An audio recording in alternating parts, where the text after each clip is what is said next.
Hello everyone, this is Magbo Gaming here, and I just want to make a quick video letting you guys know my thoughts on the PS5 Pro. Oh boy, do they have so much backlash. Not only is the console gonna be $700, which is outrageous. Like, if you remember the last rant I did about the PS5, that I think that $500 was still too expensive for one, and I would never spend $500 for a console like that. Well, $700 for a PS5 Pro. I ain't touching that with an 8-foot stick or anything like that. But it doesn't even have a disk drive. And I'm like, what? What? No disk drive? Are you freaking serious? Wow, and they've been focusing all on ray tracing, AI tracing, performance, graphical updates and all that stuff, but it's nothing that at least people that already own a PS5 is gonna notice that much. Or if you don't have like a 4K or 8K television, you're not gonna take full advantage of that, so what's the point in it? But yeah, getting back to the disk drive, it's a digital only PS5 console. Digital only, unless you're willing to fork out another $80 so you can actually get the disk drive as an attachment. Yes, I'm not joking around here. As an attachment, $80 for that. So you're already paying $780 for a PS5 Pro if you want to play physical games on it. Plus tax, of course, is going to be a little over $800.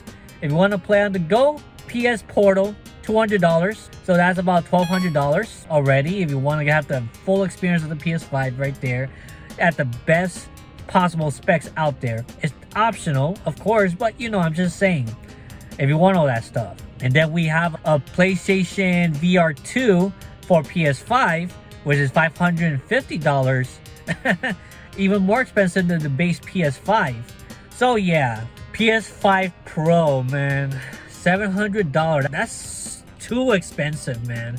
Little kids are never gonna convince their parents to buy something like this. Maybe there's gonna be a very small exception, but the majority is gonna be like, dude, this economy is bad, inflation's out of control, rent prices are through the roof. There's no average person I could think of that could actually just dish out $700 for a PS5 Pro just for minuscule upgrades that kind of has the whole fidelity and ray tracing all together and all that stuff. I don't understand any of that technology. I don't care about that. I care mostly about the games and the gameplay, the story, the characters. That's what I care about. That's why I stick to retro. That's why I stick to the Nintendo Switch. Nintendo Switch, there's so much stuff you can play on. And half of the PS5 library can also be played on the Switch. So PS5 Pro is like, dang, man. Whew. What do you guys think about this? The console is no different from the base PS5 as well. Yeah, thunderstorm out there. It's no different much at all. Like, there's like some lines in the middle, as you can see right here, but there's not much of a difference. Dang. And yeah, also the kickstand. I almost forgot about that. You have to spend another $30 so you can get the kickstand. If you're gonna be paying $700, I expect a disk drive, because all other consoles before the PS5 has a disk drive, has a place where you can put physical games on it, and they're much cheaper than that. So it doesn't make any sense why they do not include the disk drive, and they don't have an option for a console with the disk drive built in. No, it's just, okay, $700 for the PS5 Pro. PS4 Pro has a disk drive, and it was $400 back in the day, back in like 2016 or 2017 when it was going up for sale. $400 and you get everything and so more, and you could notice an improvement in some ways, I think, too. I mean, I never owned a PS4 Pro, but from what others are telling me, yeah, there is some difference, but I never needed it, but it's optional. Of course, PS5 Pro is optional too. I'm just gonna get the base PS5 or the base PS5 Slim, which is about $500 as well. Still too pricey for a Slim, man. It's like Sony, since they don't have a lot of competition at all, they could price gouge the crap out of all these consoles, peripherals, devices, and all that stuff. And it's very not consumer friendly, these prices. Like I said, we're in a freaking recession. and we are in a point that rent is through the roof. People are gonna pay rent before they pay anything else. People are gonna pay food before they pay for a console, especially. How do people expect us to pay all that money?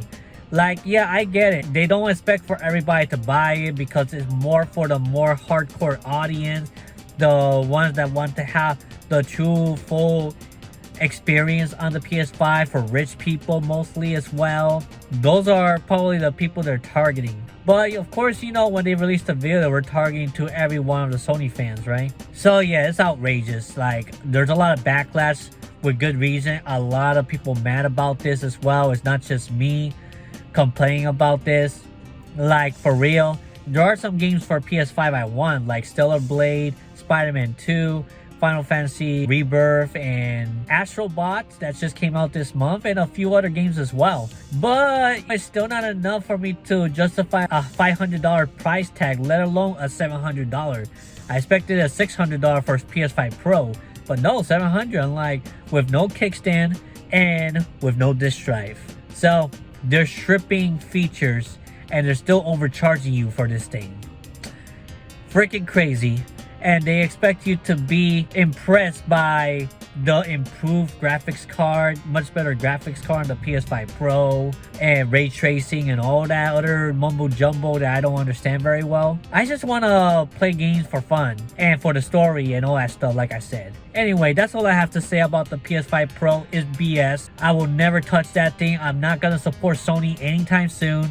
If I do buy a PS5, it's going to be a used one in pretty good condition, because I'm not dropping a single cent on Sony for the foreseeable future. Like, I'm not buying $70 for any of their games. I'm not going to spend $500 to $700 for their console or their $200 PlayStation Portal that you need a PS5 in order for you to play it. So, you know, you can't even play it unless you have that. Crazy. And I heard that they're also raising the price of the PlayStation 5 controller, the standard ones. I think it's like from $70 to $80 now. I'm like, what?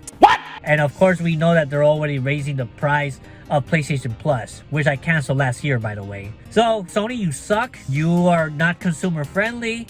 You really have fallen from grace. And I hope that Nintendo kicks your butt so hard that you'll have no choice but to compete directly with Nintendo some way, somehow. Otherwise, you're gonna fail big time. That's how I feel, and that's my opinion. Let me know what you think in the comment section below. If you agree with this video, give it a like, give it a thumbs up. Comment below your thoughts on what you think about the PS5 Pro reveal. I know I'm a little late to it, but it doesn't matter. This thing is still relevant until the day it comes out. And it's gross, honestly. It's disgusting. Like, how they could just price gouge the PS5 to that length. It's insane, honestly. That's all I have to say. I'll see you all in the next one. I know I'm not wearing the beanie. I apologize for that, but I like wearing caps as well. You already know who I am. But I'll see you all the next time. Magbo Gaming out. Bye-bye. Thank you for watching this video. Check these videos too that are related to what you just watched. I'm sure you will find some enjoyment there. You can also follow me on Instagram and support the channel via Patreon or buy my Magbo merch. Links below. Hope to see you again soon.